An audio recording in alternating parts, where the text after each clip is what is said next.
Wonderful. Well, thank you all so very much for joining me. For those of you I haven't met, my name is Cindy Chavez, and I am on the Board of Supervisors, but running for mayor of San Jose. And I'm really delighted you could join us today with Congresswoman Zoe Lofgren. I have been a great admirer of hers my whole life. And I'm just really honored to get a chance to have a conversation with her about so many things that are on your mind. So welcome to all of you, and welcome, Congresswoman Lofgren. Thank you so much, Cindy, sitting here in your backyard. Yeah, that's right. We're right downtown San Jose.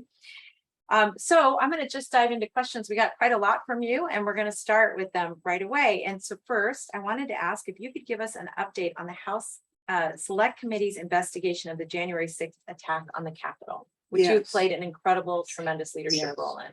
Well, as I think most people know, we have had an ongoing investigation.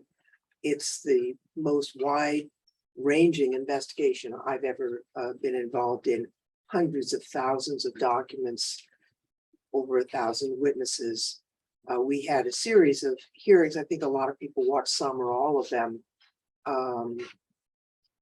Now this summer, the investigation continues. It's interesting, additional information is coming in. There were additional witnesses being interviewed. We meet all the time. We meet virtually, and we can sit in on the depositions and interviews and participate virtually. It's impossible to do all of them because they happen simultaneously. So then we've got a lot of transcripts to read for those that are happening at the same time. We'll be having at least one and maybe two additional public hearings in September. And we're not going to be able to get the entire report done by October, but we'll have key findings and a full report later in the year. Thank you. And that's an incredible amount of work. Yeah. Really appreciate you. So in July, the panel subpoenaed the Secret Service over missing text messages from January 5th and January 6th. What's the committee doing to get that information back? Well, hey, this is a very troubling situation. Our staff, and primarily former U.S. attorneys, law enforcement people, were working what they thought was collaboratively with the Secret Service. We didn't issue a subpoena. They were giving us the information we asked for, we thought. And then we heard from the Inspector General that even though Secret Service had been told to retain all of the records, 11 days later, they had erased all of the text messages from January 6th and the days preceding it. So we had, as soon as we found that out, we had the Inspector General in to meet with the committee, and we issued subpoenas to the Secret Service, not only for the missing text messages, but for everything else. On Monday, about 700,000 pages of documents arrived, indicating they really hadn't been that cooperative, even though they said they had been. We have been told, and we're exploring further, that these text messages really are gone. But there's a lot of other information, teams, records, radio traffic that we now have and are going through. Obviously, if they're completely gone, they're gone. But I think I'm very troubled by the Secret Service and the role they played, the role that Mr. Ornato played. And we really need to get to the bottom of this. It has not been easy, I'll tell you that. Thank you for continuing to dig at that. So Trump's campaign raised hundreds of millions of dollars toward legal fees. However, the committee has found that Trump's campaign didn't use the money toward legal fees. Right. How was the money used, and what are the next steps to investigating the misuse of funds? Well, he, in the emails that were really inflammatory, he said that it was for his legal defense, but as the questioner acknowledges, most of the money, it didn't go to his legal defense. He used it for additional fundraising. He sent $1 million to Mark Meadows. He hired a bunch of other cronies and funded some other political action committees. He sat on most of it. He still got most of it. He paid for some of the lawyers to the witnesses of the committee, and we have some concerns about that and the potential for abuse in some of those cases. He's in an awkward spot politically. I mean, he's given a number of hints that he would run for president again. If he does, his ability to use that fund is going to be curtailed considerably. On the other hand, he's continuing to raise money and telling people. I mean, he said today that he could be reinstated, installed as president. People in the right talk about the Constitution. Did he ever read the Constitution? There's nothing in here about installing a president after the election is over and the electoral count has been taken. So he is really not an adherent of the Constitution or the law. So, Congresswoman Lofgren, I think there are a lot of people who are watching who are very concerned about what happened on January 6th. And there's an overall fear about how close people came.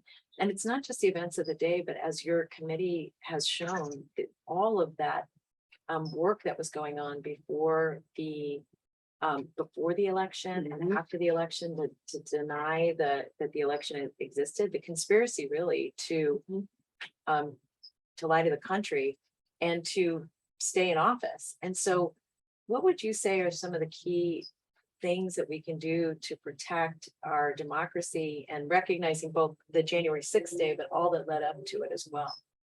Well, first, we've got to come up with the complete truth of what happened leading up to it. We have a lot of it.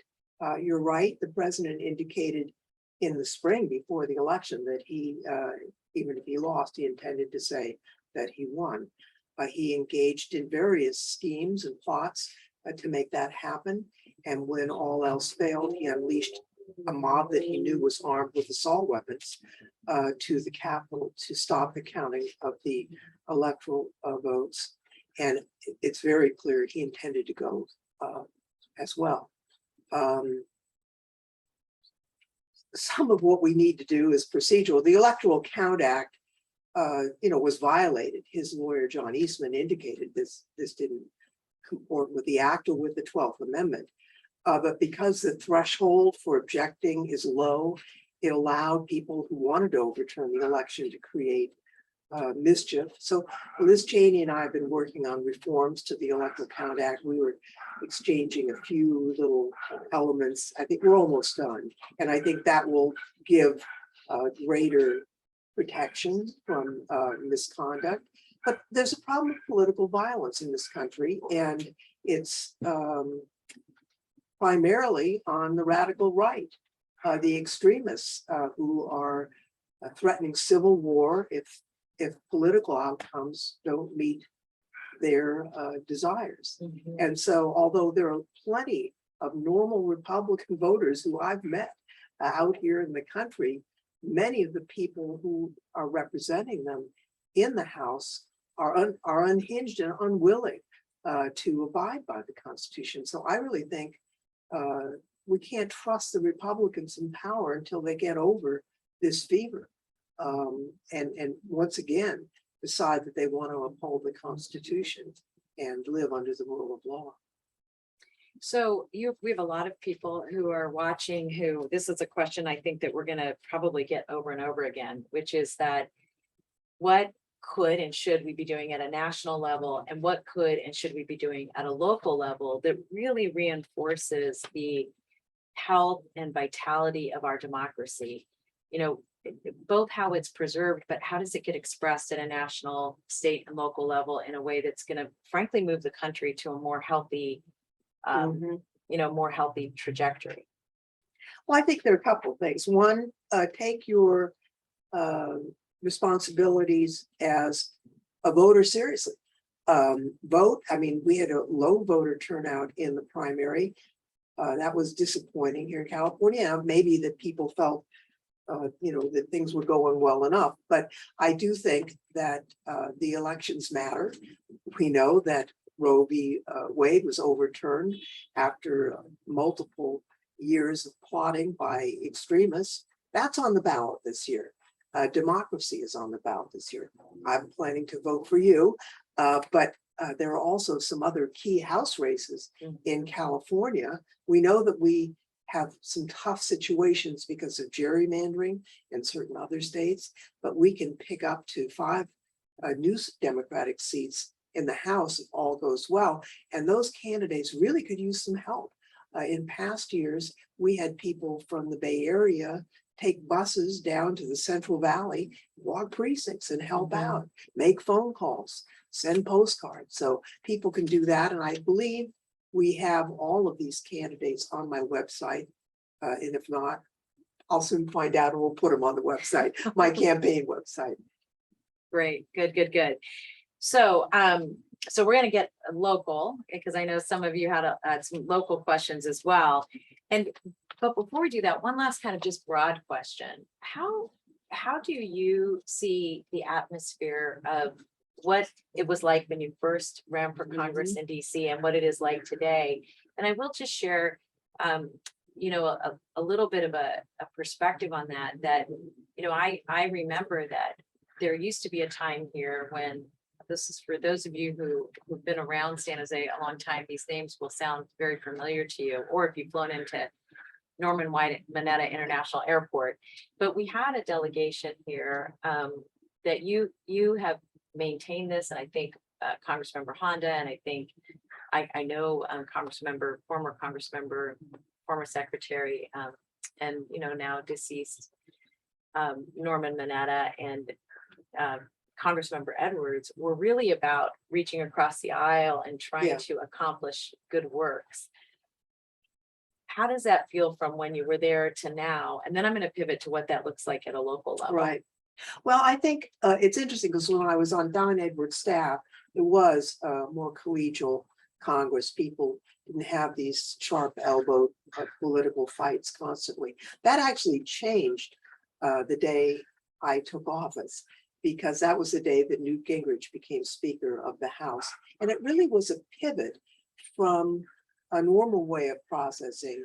Newt had schooled his Republican freshmen to think of us Democrats as kind of the devil.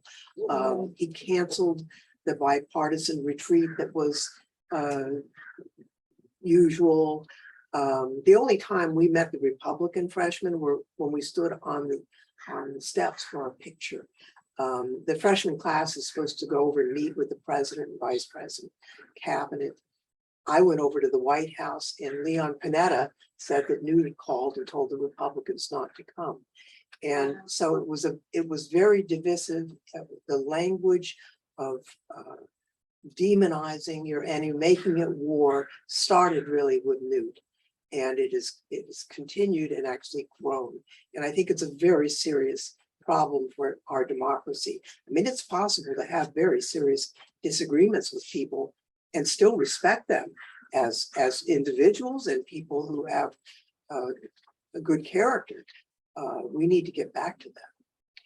So, you know, just as I'm thinking about that, I actually remember the contract that, you know, contract on America with America. I mean, I remember those days, and I'm just kind of remembering back actually to a conversation I had with Congressmember then well, actually, I don't know what Congressmember Mineta was doing then, but just about his concerns about that at the time.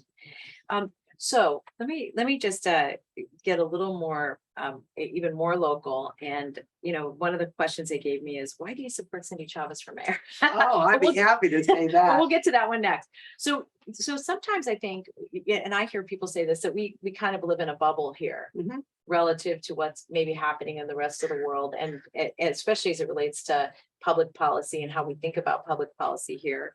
And I was wondering if you could talk a little bit about the fight that's going on nationally relative to voter rights, and I'll just juxtapose that to some things that are happening in California that you know about. So for those of you who don't know, Santa Clara County was one of the first counties in the state to make sure that everybody could get an absentee ballot at home, and that you would not have to pay for the postage. So this is before California law changed and before we went to these vote centers.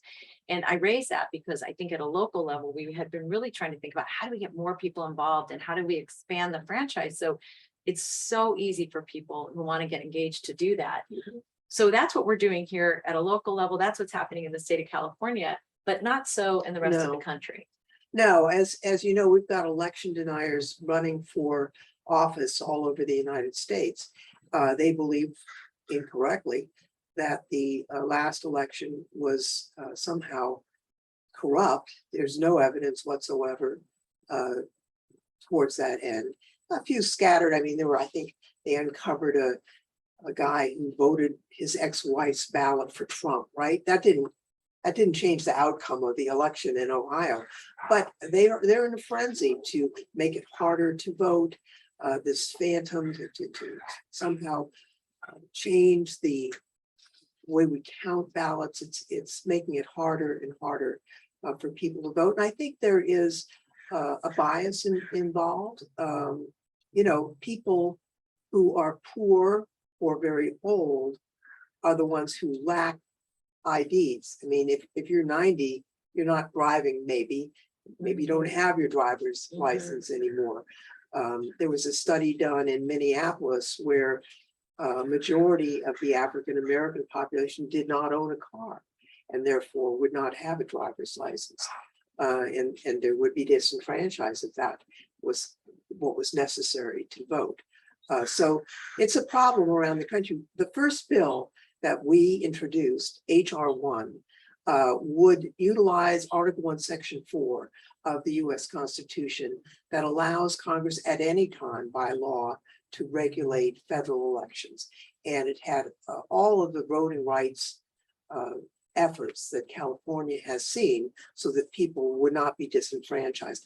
I'm hoping that we get 2 more Democratic senators and keep the House Democratic, and we can get the provisions in HR 1 enacted into law once they make adjustments to the filibuster in the Senate.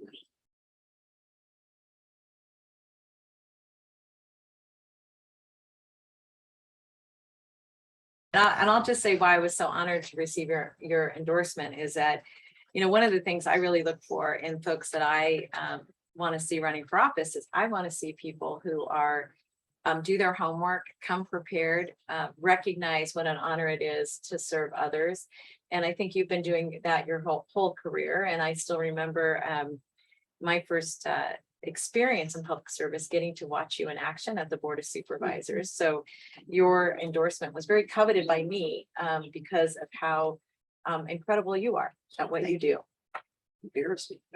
Well, let me just say this. And, you know, I served on the Board of Supervisors for 14 years, and it's a wonderful level of government. They do so many important things for people, and it's, you know, it's in some ways easier than Congress, because once you have a second for your motion, you need 1 more vote, but it's not easy to effectuate change. So when I saw Cindy doing the things that she has done, first, I think we're the first county in California, maybe the country, to have health care for every child.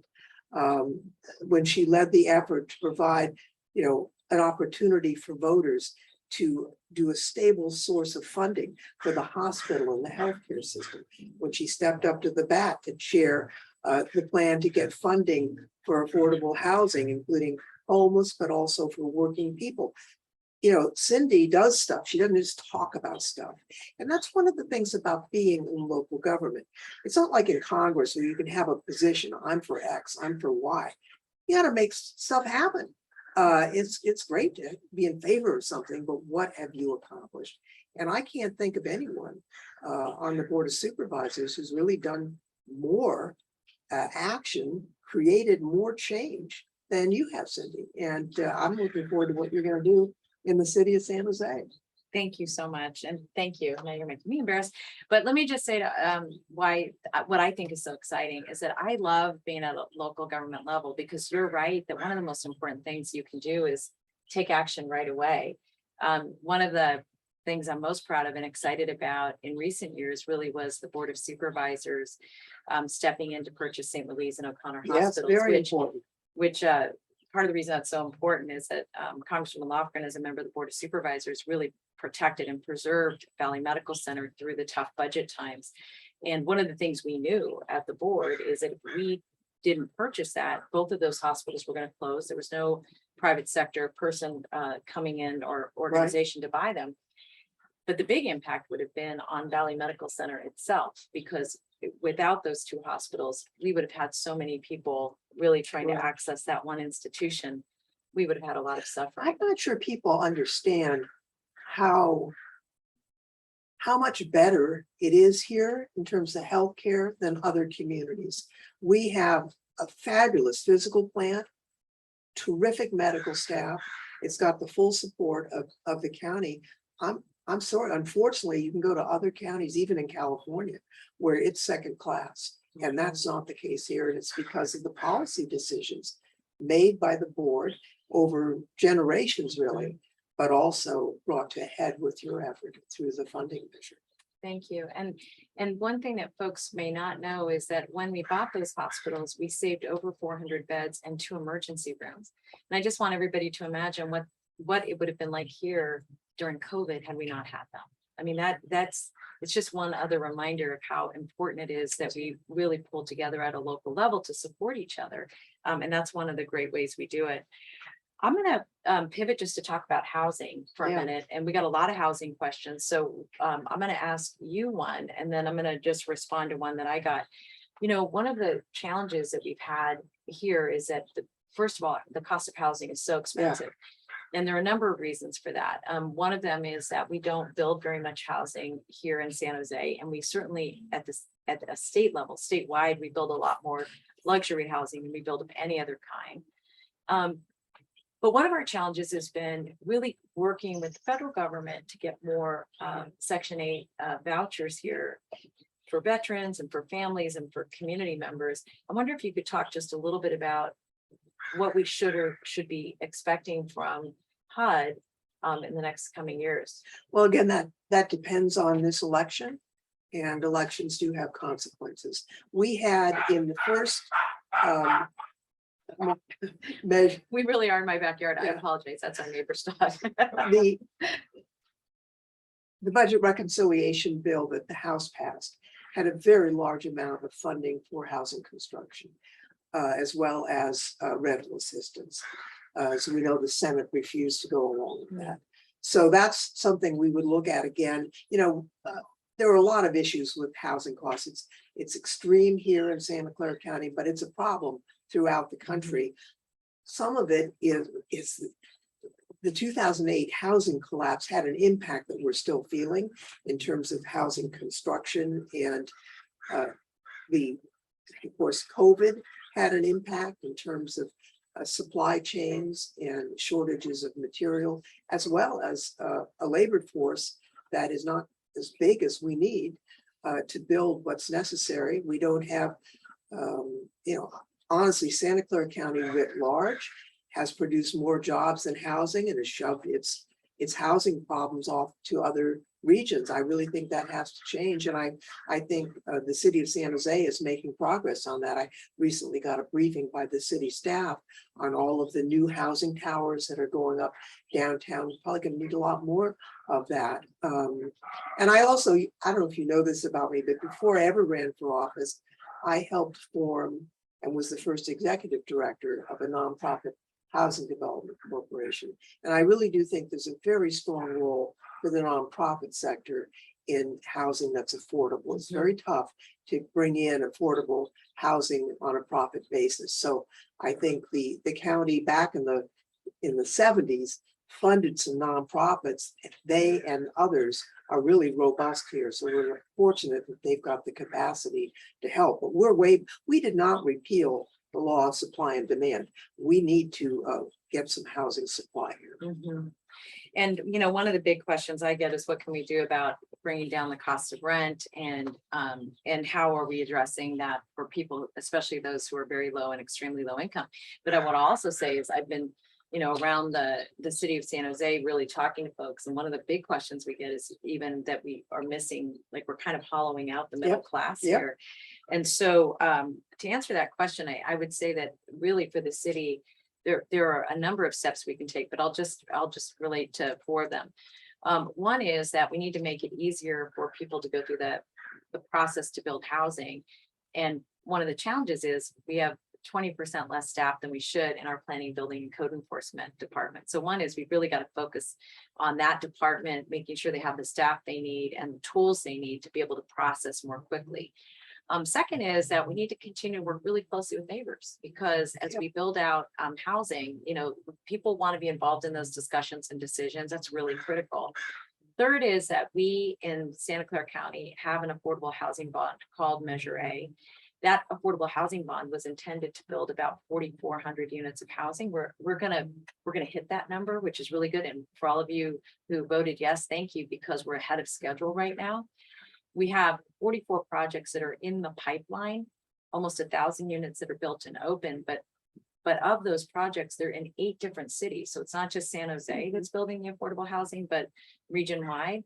And we have up to 50 million of that can be used for first-time home buyer programming. And that's really for folks who are in the, family of 4 up to $160,000 per family, because again, it is so expensive to live here. Probably the most important thing that we could do is make sure that we're opening up those pipelines and making it easier for people to build, because until we're building along the entire continuum of affordability, we're going to continue to be stuck in this really dire prediction. You're absolutely right. I mean, we see, and it bothers everyone, homeless people in tents. So that's a problem. But we've also got regular working people who are, their entire paycheck is going to rent. They can't put a down payment together. They can't get into buying a house, which is, really great for families and for stability in the city. So you're right to focus on the entire continuum, as the bond itself did. Yeah, and the other thing that we're doing here is that we are using public land right now for much of this housing. But one really exciting proposition is that the Valley Transportation Authority, which you helped create, we have about 200 acres of public lands that we're using to build more dense, affordable housing and market rate housing, and also jobs along our the spine of our public transportation system. And the great thing about that is that is going to allow for more affordable housing, more people to be able to stay here, which I know a lot of us want to make sure our children have an opportunity to stay here, and that we have an opportunity to get old here and still live in the community that we love. Right. No one wants their grandchildren to move to another state. That's exactly right.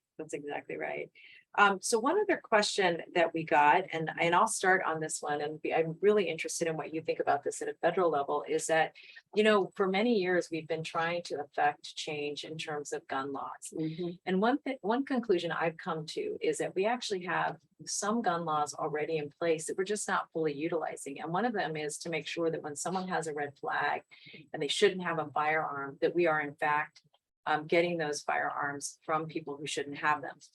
And we have a couple of tools. One are gun restraining orders, and we're doing our best to train all of the police departments in our area so they can recognize how to put one of those gun restraining orders together, and making sure that when the courts tell somebody they can't have a gun and they don't turn them in, that we're making sure we have the resources to go get them.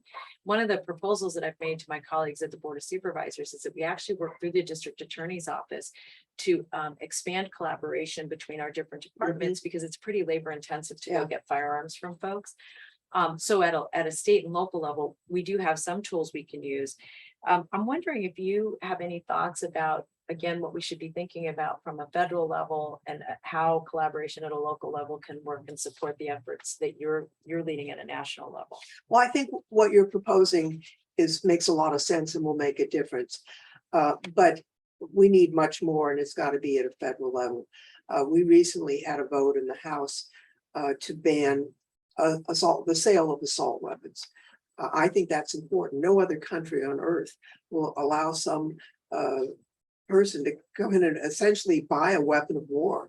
And we're having these mass shootings in supermarkets and healthcare clinics and schools. It's a constant. We work to do a modest gun safety measure with enhanced background checks, a lot of funding for mental health, which probably will do very little on the gun violence, but we do need more money in mental health. But we need to do more, because, think back to the shooting in the Gilroy Garlic Festival. That young man went to Nevada and bought an assault weapon there and came back and killed people in Gilroy. So there has to be a nationwide framework.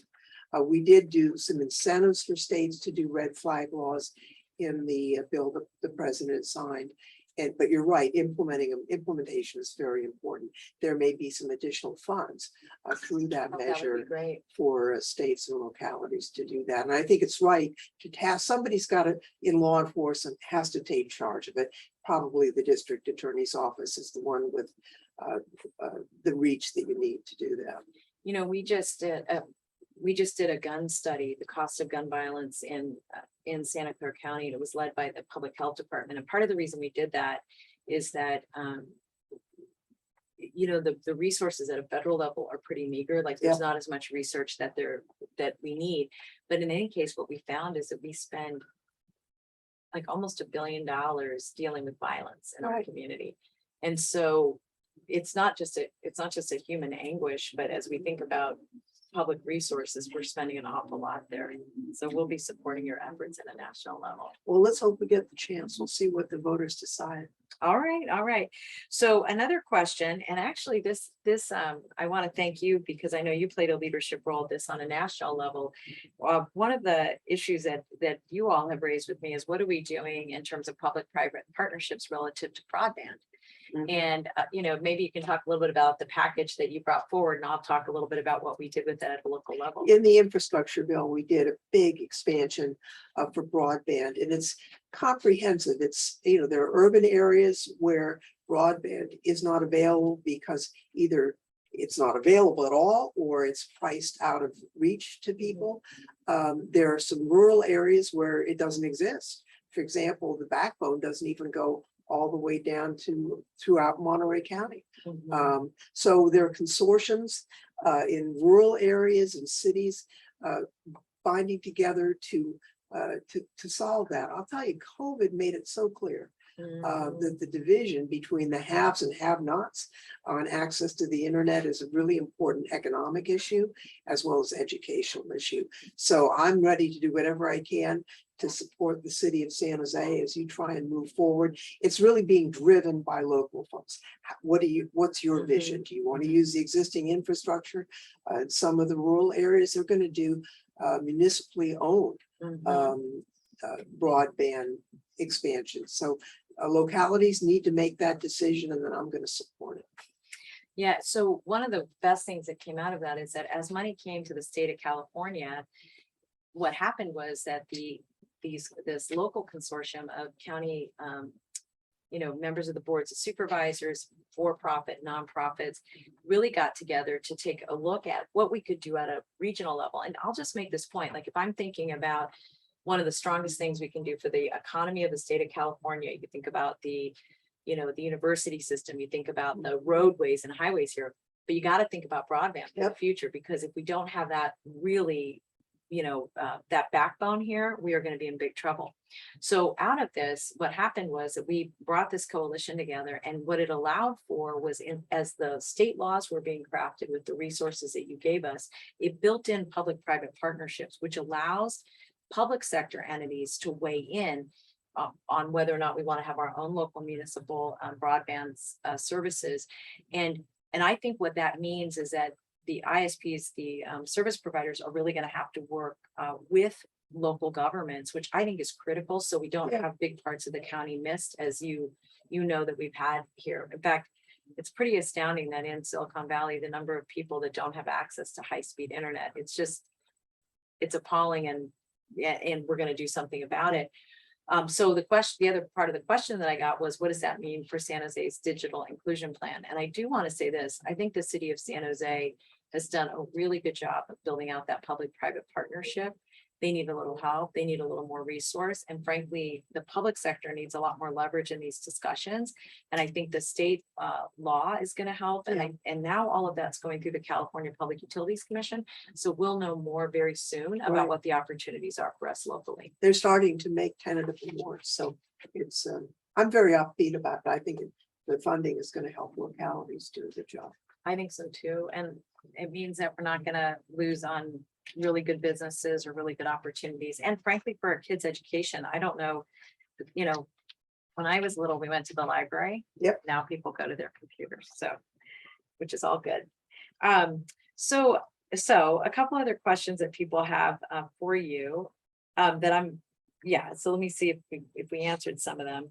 So one question that folks are asking about is climate change. And I Yeah. know you just passed a bill. I thought maybe you'd Huge. want to talk about that Yeah. and what that could mean for us at a local level. And then I'll talk a little bit about how I think we could apply it here. Well, the Inflation Reduction Act did a lot of important things, expanded healthcare subsidies for ACA recipients who are facing, a massive increase in monthly fees. Also capped insulin costs for Medicare, $35 a month. Initiated a cap on Medicare medication. You pay no more than $2,000 a year, which is huge for families, and also allowed for the first time Medicare to negotiate drug prices. But the other part of it, which is what you're talking about, is massive climate change initiatives. It's actually the biggest bill about climate change passed in the United States, and I was told in the world. Wow. Transition to electric and non-polluting energy sources, money for the grid. I mean, it's big, and there will be. I see California immediately responded by saying no new auto sales of fossil fuel auto sales after 2035. I think that's quite achievable because we're going to be assisting through carrots, not sticks, the auto industry to make this transition to electric vehicles. The auto industry was behind this effort big time. They realized, just as we all do, that we can't continue to use fossil fuels and be dependent. I mean, not only pollute our environment, but also be dependent on nations not so friendly to us for our source of energy. So this is going to be true energy independence for us in a non-polluting way, and it's going to be a very big deal. Do you see, I know one of the questions I also got from one of our viewers is a little bit about what does this mean relative to, for example, here in terms of mass transit. And so one of the things I know you've helped us with is BART Right. to San Jose, and now we have it in Berryessa. And actually, that was one of my first community meetings was as a young activist here was how we were going to bring BART into San Jose. And now we're almost there. We've got to get it all the way downtown. But I'm wondering if you could talk just a little bit about this bill relative to transit. Well, we've got a lot of more of the transit money was in the infrastructure bill, the first bill. And we've gotten robust funding as the need has emerged for BART, and I'm confident that it will be completed. One of the questions I think I have just as a resident of San Jose is whether ridership will rebound. Ridership has just collapsed in the Bay Area in terms of transit.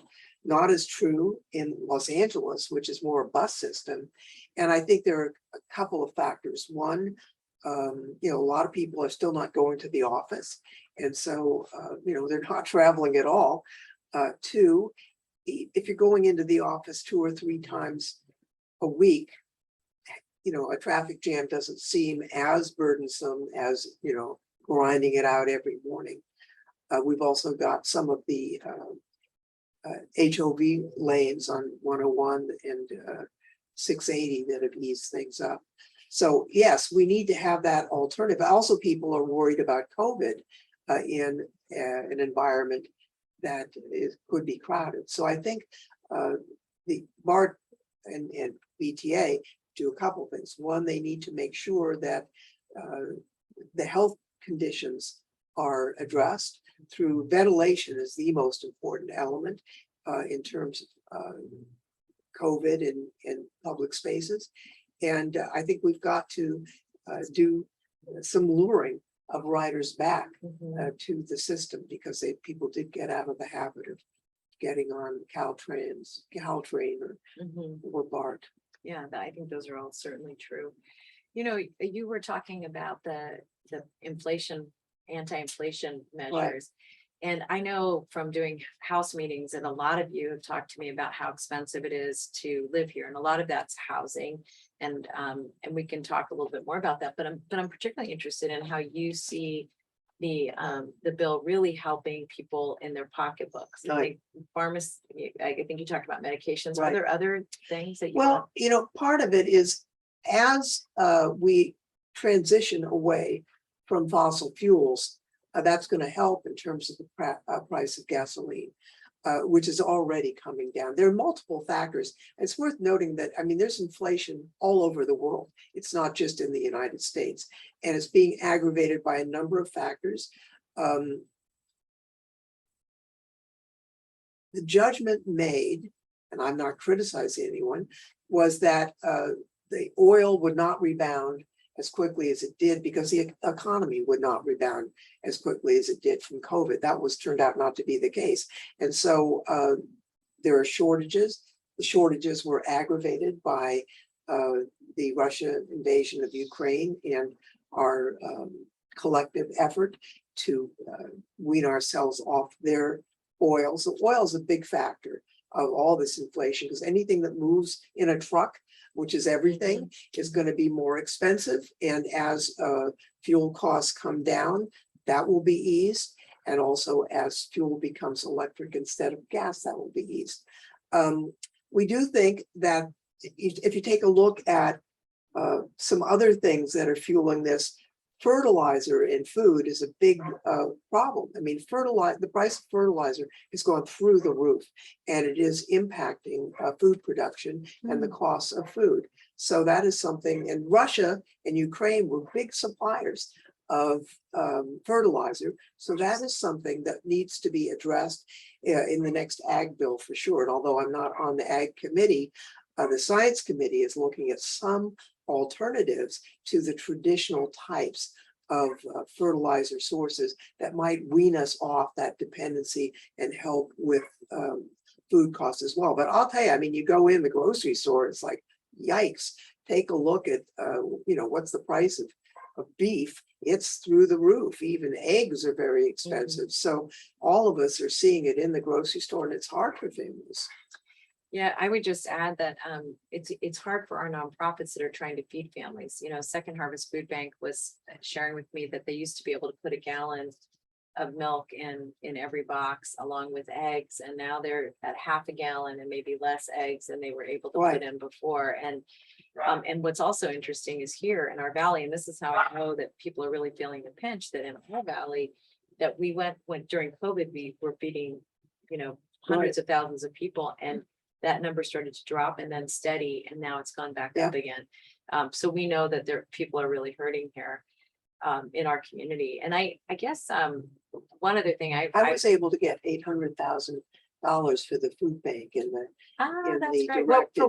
directed funding for their new warehouse, so that they can be more efficient as they process this. I hope that will help. I'm sure it will. And they are a very dynamic group of leaders there. Often I will just say we have a lot of champions that live in our community, many, many champions. And one of them is certainly the women who run that food bank. They are a force. They are a force. So let me just dive into a little bit more on homelessness, if you don't mind. I will say that here at a local level, we've really been trying to deal with homelessness. And, one challenge we have here that is a little bit different, I think, than other places is extremely expensive to live. We have other large cities that have very serious crime problems, very serious mental health problems, but they don't have as much homeless problems. And in part because housing is still relatively affordable. Right.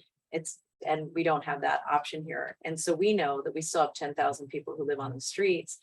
And even though we've housed thousands of people here, and we have, the problem is still really big. I wanted to share something with you that we learned during COVID and get your thoughts about where you see this might take us in the future. So we've been housing people as quickly as we can. And for every person we house, we were having 2 people become homeless. During COVID, we established an eviction moratorium here locally. I think we were actually one of the first places in the country to do that. we established the eviction moratorium. And then what we started to see was that we had a study that showed us that we could have up to 40,000 additional people homeless. And so under the leadership of Destination Home and from the business community, Cisco, Apple, Facebook, a whole bunch of companies helped, we raised a fund that was half public sector money, half private sector money, and we put it toward families that were at risk of becoming homeless. We spent about $5,000 per family, one-time money, to keep them housed at about a 95% rate over the time that we were addressing COVID.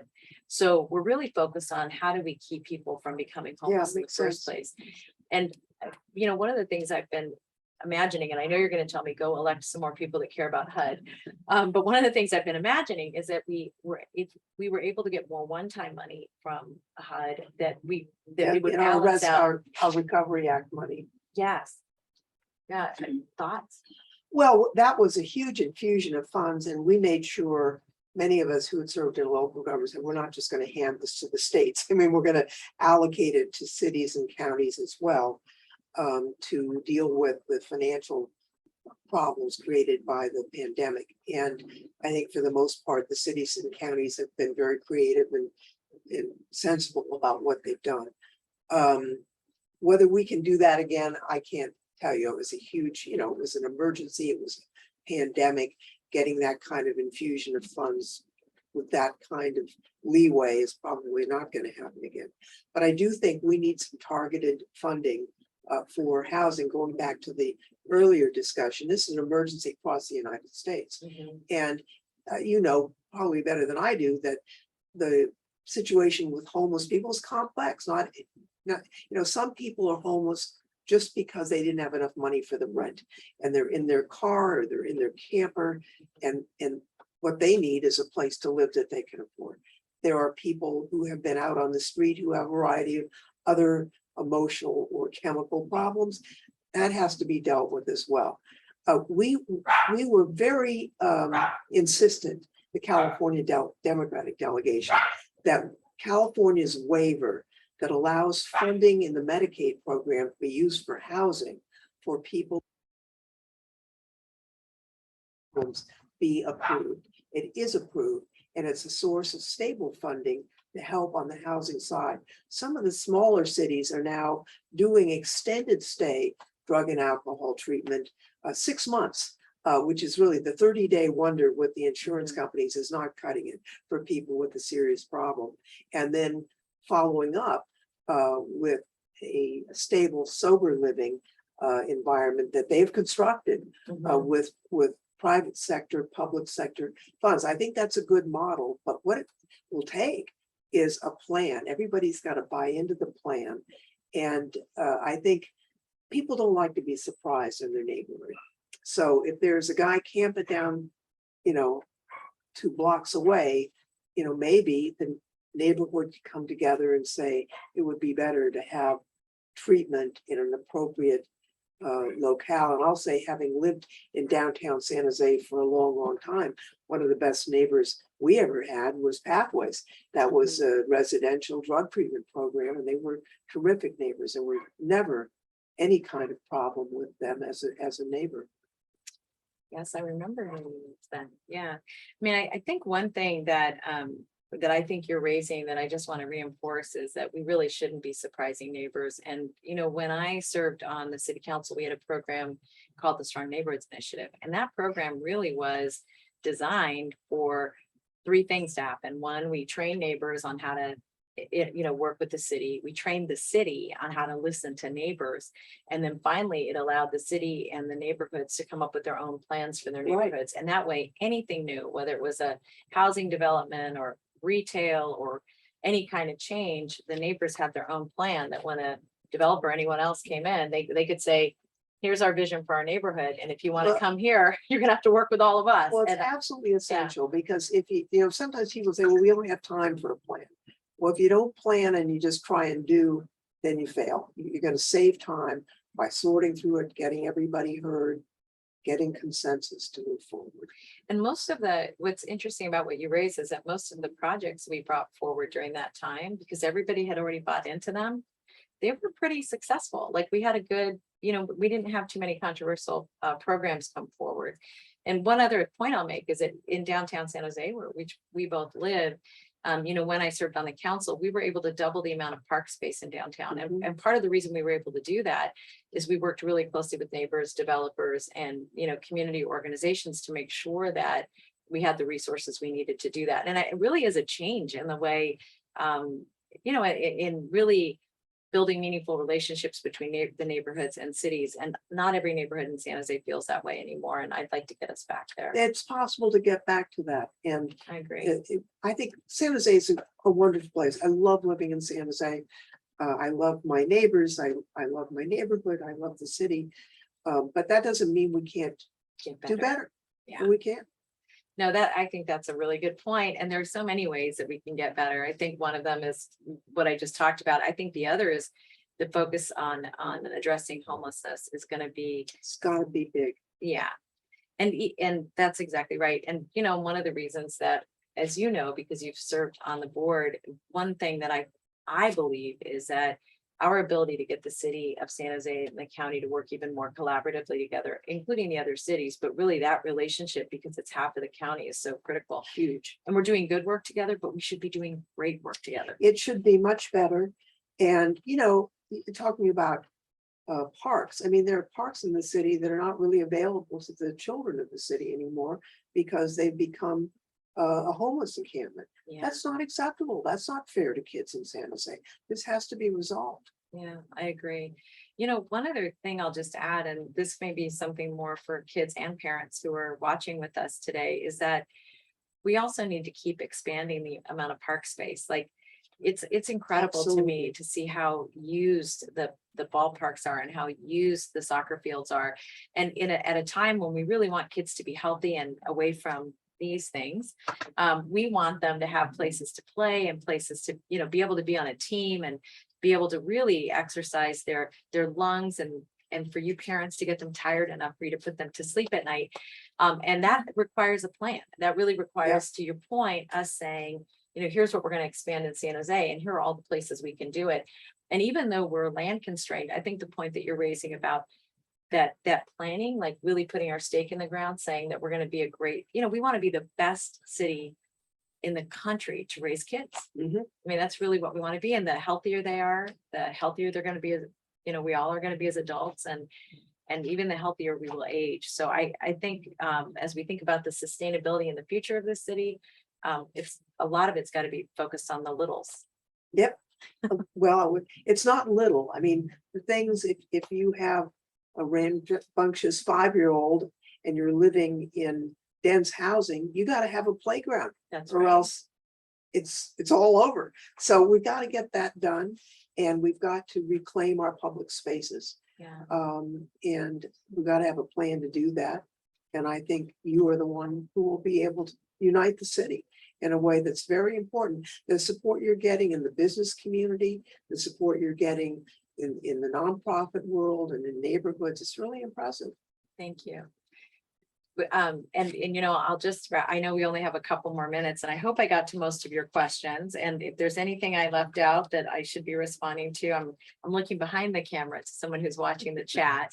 But a couple things I would just want to make sure I said before we wrap up, and that is just to touch on some of the things that we've been talking about. First of all, I again want to say what an honor it is to have you representing us. And I know redistricting is weird, and so it is weird. We only got to keep part of you here, and now we're sharing you all the way up the coast, right? Well, it's we have an independent citizen, redistricting commission, and so it wasn't partisan, but it was odd. So they put downtown San Jose and, the train station area in Japantown, East San Jose, which I currently represent, and then Morgan Hill and Gilroy, I currently represent, and then all the way down to the San Luis Obispo County line. And except I don't have the beach. They made sure I never get to go to the beach, and Watsonville, but not all the way to the beach, and then San Benito County as well. So I've been learning a lot about agriculture, because that's the economic engine down in that part of the new district. And then so people are excited to be somehow associated with Silicon Valley, thinking some of the technology wizards here can actually improve life down in those areas where ag is king. So there's a lot of opportunities.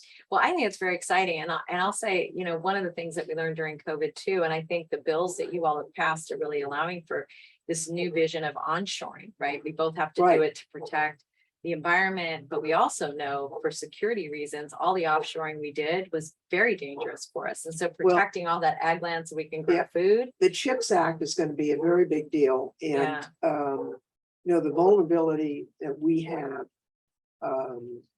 there's chips in everything. And with the shortage, all of a sudden, the automakers are having to shut down because they can't get the chips. So there was a time, and I used to argue with them, where the venture capitalists would basically say, we're not funding you unless you have an offshoring plan. That turned out to be a pretty bad idea. And so we're retooling that, and we will be safer from a national security point of view, but we'll also be safer from an economic stability point of view. There are cost implications to building in America, because we have good wages for good jobs, but we will also make up for some of that in terms of efficiency. So I think overall that bill is going to be a very important element for our economic future. And the thing I insisted on in the bill was that we also have basic science research funding in the bill. That was going to be cut out in the Senate. It's like, if you don't invest in science now, 10 years from now, what are you going to have? So we have robust basic science research funding in the bill, and it's a very important element of it. And that's actually really great news. Many people don't know that San Jose retained quite a lot of its manufacturing relative to other parts of the country. And what I'm excited about is I think this is going to be an opportunity for more good jobs. One thing I'll say again is I'm going to go back to, I know this is going to sound like the least sexy part of our discussion, but let me talk about planning, building, and code enforcement. And the reason is that all of these new companies that come and older companies, as they come back to bring advanced manufacturing here, we've got to be able to move them through that pipeline fast, because to your point, if we're going to be more expensive because of wages, everything else has to be easier, right? We've got to have an open door, and not just an open door, like a red carpet. We're really pulling people in to start your businesses here or develop your advanced manufacturing here. And so planning, building, and code enforcement for all of us, that really is the goose it makes such a difference. And the personal, I remember Cisco was in Mountain View, and they were thinking about where to go. And Susan Hammer wanted them to come to San Jose. And she gave the CEO her phone number and said, if there's a problem, call me, right? So Cisco is a hugely important employer in the city of San Jose. Well-paid jobs, and that wouldn't even be here if there hadn't been an effort to make it, not a million miles of red tape. Obviously, people have to comply with the requirements. I'm not hearing people complain about that, but when it takes weeks or months to get something answered, that's a real problem. People go elsewhere. Well, and just to say this, Susan Hammer, Mayor Hammer was she was great. She was a great woman, and it's such a loss for our community, her passing. But when those of you who love San Jose, when you look at the skyline and you look at Adobe, think about Susan Hammer, because she did similar thing. She just wooed them, and I promise it. Well, actually, many of you have my phone number, but we will have a lot of phone numbers we will be giving out, because we're going to want to attract all of these companies here to come and join us. So thank you all. I know we're right at time. I so appreciate you coming. I really do. And thank all of you for joining us. And I'll look forward to seeing you, I hope, very soon. Be well. Vote for Cindy. Thank you. Good.